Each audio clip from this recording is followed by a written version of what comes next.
Episode की starting में हम देखते हैं कि डिटेक्टिव जिन गैरेज के बाहर खड़ी हैं और सोयोन के बारे में पूछ रही हैं। तभी वहाँ पे चांदनी आ जाती है तो गैरेज का मालिक कहता है कि चांदनी को पता होगा। जब चांदनी से डिटेक्टिव जिन इंटरोगेट करती हैं तो वो कहती है कि मुझे पता नहीं था कि तुम दोनों साथ में रहते हो। तो वो कहती है कि साथ में रहना कोई क्राइम है क्या, जिस पर वो मना कर देती है। फिर वो पूछती है कि क्या तुम्हें अपने भाई का मर्डरर मिला है, जिस पर चांदनी कहती है कि ये तो आपका काम था। जिससे वो कहती है कि मुझे तो बस जानना है कि तुम्हारी इन्वेस्टिगेशन कहाँ तक पहुंची है, और कहती है कि अगर तुम्हें कभी भी किलर मिल जाए तो तुम सीधे मेरे पास आना। जिस पर चांदनी कुछ भी कहे बिना वहाँ से चली जाती है। नेक्स्ट सीन में हम देखते हैं कि चांदनी बैठ के उस कैट को खाना खिला रही थी जो सोयोन की कैट थी, और सोयोन के बारे में ही सोच रही थी कि भला वो कहाँ होगा, क्योंकि उसका फोन भी नहीं लग रहा था, जिससे चांदनी बहुत ही ज्यादा अपसेट थी। नेक्स्ट सीन में हम देखते हैं कि ओसन के क्लास में टीचर उसे पूछते हैं कि जेबीएम आज क्यों नहीं आया है। तो ओसन कहता है कि मुझे नहीं पता है। तो टीचर उसे कहते हैं कि स्कूल के बाद तुम जाकर पता लगाओ कि जेबीएम 2-3 दिन से स्कूल क्यों नहीं आ रहा है, और सभी से कहते हैं कि पुलिस इन्वेस्टिगेशन चल रही है, इसीलिए सभी उसमें साथ देना, जिसके लिए सब लोग हाँ बोलते हैं। दूसरी तरफ हम देखते हैं कि चांदनी आज क्लास में वापस आ गई है, जिससे जीयन उसके पास आकर कहती है कि अगर अब तुम्हें पूरा साल ढंग से रहना है तो मेरे पास मत आना, और मुझे हरास करने की कोशिश तो बिल्कुल भी मत करना। चांदनी उसकी बातों पर ध्यान नहीं देती है, जिससे जेयन वहाँ से चली जाती है। तभी वो देखती है कि सोयन भी अभी तक क्लास में नहीं आया है और अपसेट होती है। वहाँ दूसरी तरफ हम देखते हैं कि पुलिस इन्वेस्टिगेशन चल रही थी, जहाँ पे वो सीसीटीवी में चांदनी को देखते हैं जो कि एक बैग लेके कहीं जा रही थी, जिससे उनका डाउट बढ़ता है। वहीं पे डिटेक्टिव ह्यून बताता है उस दिन हम जब सोयन को ढूंढते ढूंढते जिम में पहुंचे थे तभी मैंने चांदनी को बैकडोर से निकलते हुए देखा था, और उसके पास एक बैग भी था, जिससे डिटेक्टिव जिन को लगता है कि कहीं ये ही तो वो नहीं है जो उस दिन सोयन का बैग लेकर चली गई थी। दोनों इस चीज से कंफ्यूज होते हैं कि भला चांदनी को कैसे पता चला कि सोयन हमारा सस्पेक्ट है, और वो उससे भला क्यों बचाना चाहेगी। नेक्स्ट सीन में हम देखते हैं कि जेबीएम कहीं पर अकेला बैठा हुआ है। फिर वो सोयन को कॉल करता है, लेकिन सोयन का कॉल नहीं लगता है, जिससे वो उससे मिलने के लिए उसके घर के पास पहुंच जाता है। लेकिन तभी वो देखता है कि चांदनी भी वहाँ आई हुई है, जिससे वो उसके पीछे पीछे जाता है, जिससे उसे समझ में आ जाता है कि चांदनी और सोयन साथ में रहते हैं।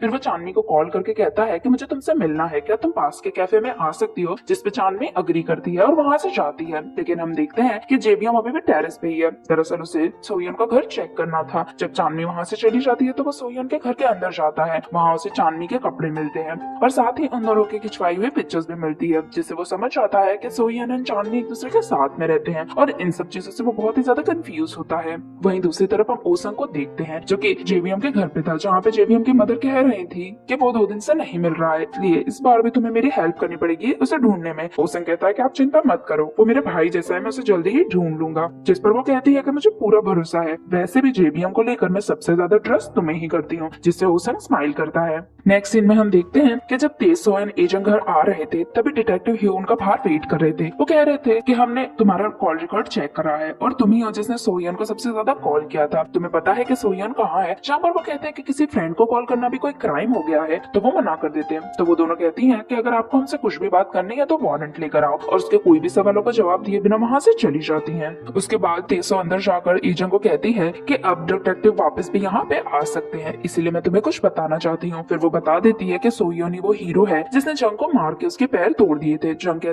कहती है कि मैं तो इस चीज से खुश हूँ, उसने बहुत ही अच्छा काम किया। साथ ही वो बताती है कि अब तुमसे डिटेक्टिव उस लड़के के बारे में भी पूछ सकते हैं जिसे हमने हॉस्पिटल में देखा था। दरअसल उसे भी सबक सिखाने के लिए सोयन गया था, लेकिन उसके बाद हमें पता चला कि किसी ने उस लड़के का मर्डर कर दिया, लेकिन मुझे पूरा भरोसा है कि सोयन उसका मर्डर नहीं कर सकता है। एजन भी कहती है कि मुझे भी बिलीव है कि सोयन कैसा भी हो, लेकिन वो किसी का मर्डर नहीं कर सकता है। उस लड़के को सबक सिखाना जरूरी था। जिसके बाद तेसो कहती है कि अगर तुमसे कोई भी इन्वेस्टिगेशन के लिए आए तो तुम यही कह देना कि तुम उस लड़के को नहीं जानती थी, जिस पर एजन भी अग्री करती है। नेक्स्ट सीन में हम देखते हैं कि ओसंग एंड जियन दोनों ही सोयन के घर के पास आई हुई हैं, और दोनों एक दूसरे को वहाँ देख के कंफ्यूज होते हैं। ओसंग बताता है कि जेबीएम की लोकेशन यहीं की बता रहे हैं, इसलिए मैं यहाँ पे आया हूँ। जियन कहती है कि 2 दिन से सोयन स्कूल नहीं आया है, इसलिए मैं तो वहाँ उसे देखने के लिए आई हूँ। जब वो टेरेस पे जाते हैं तो वहाँ पे जियन की नजर लड़कियों के कपड़ों पे पड़ती है, जिससे उसे पता चल जाता है कि सोयन के साथ कोई लड़की रह रही है, जिससे वो बहुत ही ज्यादा शौक होती है। जब वो कपड़ों पे नाम देखती है तो वो समझ जाती है कि उसके साथ चांदनी रह रही है, जिससे तो उसके गुस्से का कोई ठिकाना ही नहीं रहता है, क्योंकि उसे तो चांदनी बिल्कुल भी पसंद नहीं थी। तभी हम देखते हैं कि घर में से जेबम बाहर बाहर निकलता है। ओसंग उसे देख के शॉक रह जाता है। जियोन उसे पूछती है कि चांदनी कहाँ है, जिस पर जीबम कहता है कि वो यहाँ नहीं है। तो ओसंग पूछता है कि तुम यहाँ क्या कर रहे हो। तो वो कहता है कि मैं सोयन को ढूंढने आया था, लेकिन वो यहाँ नहीं है। जियोन पूछती है कि क्या चांदनी और सोयन साथ में रहते हैं। तो जेबियम कहता है कि घर देखकर तो यही लग रहा है, लेकिन तुम दोनों यहाँ पे क्या कर रहे हो। ओसंग कहता है कि मैं तो तुम्हें ढूंढने आया था, तुम्हारी मदर तुम्हें लेके वरिड है। जियोन कुछ भी कहे बिना घर के अंदर चली जाती है। उसे जाता हुआ देख के जेबियम कहता है कि मैं घर जा रहा हूँ। जब जियोन घर के अंदर थी तो वो बहुत ही ज्यादा गुस्सा होती है।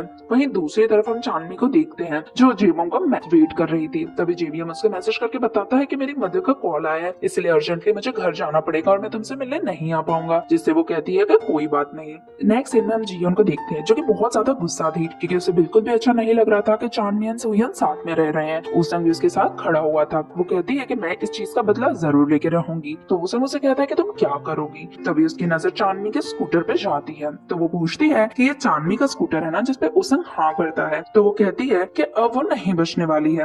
वही रात को हम देखते हैं कि चांदनी घर पे थी और वो सोयन का वेट कर रही थी और सोच रही थी कि सोयन भला कहाँ है और उसका कॉल रिसीव क्यों नहीं कर रहा है। वहीं दूसरी तरफ हम सोयन को देखते हैं जो कि हॉस्पिटल में था। पता चलता है कि उसकी तबीयत खराब होने से वो हॉस्पिटल आ गया था और 2 दिन से वो वहीं था। डॉक्टर उसके पास आके उसे कहते हैं कि तुम बार बार हॉस्पिटल आते रहा करो और कुछ भी हो तो तुम चेकअप करवाते रहा करो। बिल की चिंता तुम मत करो, क्योंकि बहुत सारे अच्छे लोग हैं जो डोनेशन देकर तुम जैसे बच्चों का बिल भर देते हैं, जिससे वो उसे थैंक यू कहता है। फिर डॉक्टर उसे उसका फोन नंबर देता है और कहता है कि अब फ्यूचर में कुछ भी हो तुम डायरेक्ट मुझे कॉल करना और किसी भी चीज की चिंता मत करना, जिससे सोयन हाँ करता है। नेक्स्ट डे हम देखते हैं कि जब चांदनी स्कूल जा रही थी तभी उसकी नजर सोयन की बाइक पे पड़ती है और वो देखती है कि सोयन अभी तक नहीं आया है। जब वो जा रही थी रास्ते में तभी से रियलाइज होता है कि उसके स्कूटर की ब्रेक खराब हो चुकी है, जिससे वो बहुत ही ज्यादा पैनिक करने लगती है। फिर वो सामान के एक ढेर में जाके खुद की बाइक को क्रैश कर देती है ताकि वो किसी को भी हार्म ना कर सके, जिससे हम देखते हैं कि चांदनी को बहुत ही ज्यादा चोट आई है। फिर जब वो गैराज पे पहुंचती है तो गैराज का ओनर उसे बताता है कि ये तो बहुत ही वियर्ड बात है, तुम्हारे स्कूटर की ब्रेक अपने आप फेल नहीं हुई है बल्कि किसी ने काट दी है, जिससे वो समझ जाती है कि यहाँ क्या हुआ है। फिर वो स्कूल के अंदर जाती है और माइक में सभी को बताती है कि जिसने भी मेरे स्कूटर की ब्रेक तोड़ी है उसे मैं नहीं छोड़ूंगी, क्योंकि मुझे लग रहा है कि वो ही किलर है और तुम लोगों को जो भी करना है वो कर लो। मैं मेरे भाई के मर्डरर को ढूंढने बिना यहाँ से नहीं जाने वाली हूँ। जियोन ये सब कुछ सुन रही थी लेकिन वो कुछ कहती नहीं है, क्योंकि उसे पता था कि चांदनी अब आउट ऑफ कंट्रोल हो चुकी है। उसके बाद चांदनी धीमे धीमे करके स्कूल में डॉक्टर के पास जाती है और अपना बैंडेज करवाती है। वहीं हम बाहर देखते हैं कि तेजवान एजेंट उसका वेट कर रहे हैं। जब वो बाहर आती है तो वो दोनों उससे पूछते हैं कि वो कैसी है, जिस पर चांदनी कहती है कि वो ठीक है और उसे कुछ भी नहीं हुआ है और वो वहाँ से चली जाती है। उसके बाद एजेंट कहती है कि आज उसका बर्थडे है और आज ही उसके साथ ऐसा हुआ है। तेजो कहती है कि तुम्हें कैसे पता कि आज उसका बर्थडे है। तो वो कहती है कि मेरे फोन में रिमाइंडर आया था कि वांसियों का आज बर्थडे है और वो दोनों ट्विंस हैं, तो इसका मतलब ये भी हुआ ना कि चांदनी का भी आज बर्थडे होगा, जिससे दोनों ही अपसेट होते हैं। चांदनी जब घर पहुंचती है तो वो देखती है कि उसका घर पूरी तरह से किसी ने तोड़ दिया है और अंदर जाके जब वो चेक करती है तो पता चलता है कि उसके कपड़े भी किसी ने फाड़ दिए हैं,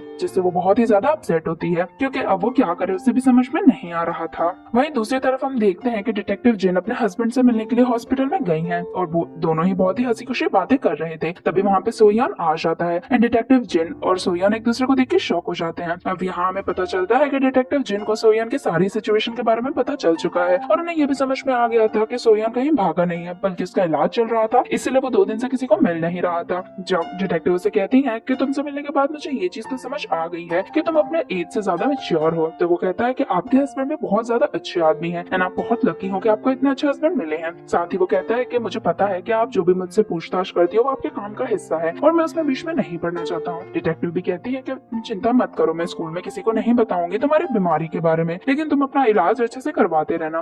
फिर वो वहाँ से जाते हुए उससे कहती है कि लेकिन मैं अभी भी अपनी इन्वेस्टिगेशन कंटिन्यू रखूंगी। तो सोयन कहता है कि वो मुझे पता है आपका काम है और आप भी अपना काम अच्छे से करो। फिर वो वहाँ से चली जाती है। तो यहाँ हम देखते हैं कि चांदनी हर जगह फोटो ढूंढने की कोशिश कर रही है लेकिन उसे फोटो कहीं भी नहीं मिल रहा है और उसने घर की हालत भी पहले से काफी ठीक कर दी है। तभी उसे बाहर से कुछ आवाजें आती हैं तो उसे लगता है कि रिपेयर वाला आ चुका है। जब वो बाहर जाती है तो वो शॉक रह जाती है। वो देखती है कि बाहर सोयान आया है और वो बिल्कुल ही ठीक है। जब वो चांदनी की ऐसी हालत देखता है और साथ ही घर की ऐसी हालत देखता है तो वो उसे पूछता है कि यहाँ पे क्या हुआ है, घर के दरवाजे और तुम्हारा सर कैसे टूट गया है। चांदनी उसे कहती है कि तुम्हें इस चीज की चिंता हो रही है, मुझे तो बिलीव नहीं हो रहा कि तुम जिंदा हो, तुम्हें क्या हुआ था भला। चांदनी उस पर गुस्सा करती है तो वो पूछता है कि भला क्या हुआ, तो मुझे सब कुछ बताओ। तो वो कहती है कि पता नहीं, मेरे स्कूटर की ब्रेक किसी ने तोड़ दी थी इसीलिए मेरा एक्सीडेंट हो गया है। तो वो कहता है कि तुम्हें ज्यादा ध्यान रखना चाहिए और घर में कुछ चोरी तो नहीं हुआ है ना। तो चांदनी कहती है कि हमारे घर में कुछ चोरी होने जैसा था भी तो नहीं, जिस पर वो स्माइल करता है। वो पूछती है कि तुम्हें क्या हुआ था। तो वो कहता है कि मैं सस्पेक्ट हूँ ना, इसलिए इसलिए मैं 2 दिन छुप गया था। तो वो पूछते हैं कि इसलिए तुमने अपना फोन भी स्विच ऑफ कर लिया था? तो वो हाँ बोलता है। चांदनी कहती है कि मैंने तुम्हें 29 टाइम्स कॉल किया था। तो सोहन कहता है कि मुझे पता है, जब मैंने फोन ओपन किया था मैंने देखा। तो चांदनी कहती है कि तुम्हें ऐसा नहीं करना चाहिए था।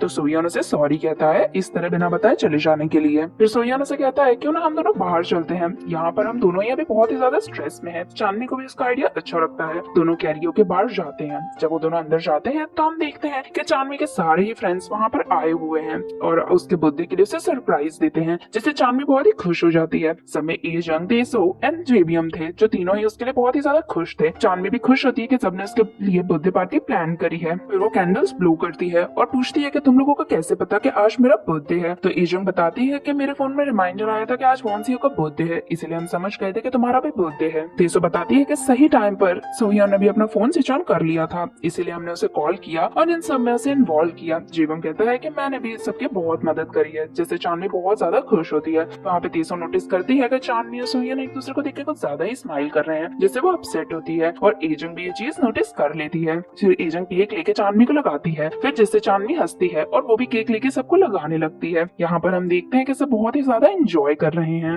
वहीं बाहर हम देखते हैं कि उसंग आया हुआ है। दरअसल वो जेबीएम को ढूंढते ढूंढते ही वहाँ आ रहा था। जब वो अंदर जाता है तो वो चांदनी को भागते हुए देखता है। उसके बाद जब वो कैरियो के बार के अंदर जाता है तो उसे वहाँ पे जेबम दिखाई देता है और वो वहाँ पे जेबम को देख के शॉक होता है। फिर वो कहता है कि तुम्हारी मदर तुम्हारे लिए वरिड हो रही है। फिर जेबम से कहता है कि आज चांदनी का बर्थडे था, इसलिए हम यहाँ आए हुए हैं और अब तुम भी आ गए हो तो तुम भी यहाँ रुक सकते हो। तो उसंग कहता है कि कोई बात नहीं, मैं बाजू के ही कैफे में तुम्हारा वेट करता हूँ, पार्टी खत्म करके तुम वहाँ आ जाना। जब उसंग जा रहा था तभी उसका फोन रिंग होता है और वो सुनते ही सोहियन शॉक हो जाता है, क्योंकि उसकी रिंगटोन से वो ही रिंगटोन थी जो उन दोनों ने वॉन्सियो का कॉल आया था तब सुनी थी, जिससे वो शॉक रह जाता है, क्योंकि अब उससे क्लियर हो गया था कि वो मर्डरर कोई और नहीं बल्कि वो ही है। और इसी के साथ ही एपिसोड यहीं पे खत्म हो जाता है। चैनल को सब्सक्राइब करना ना भूलें और वीडियो को लाइक भी करें।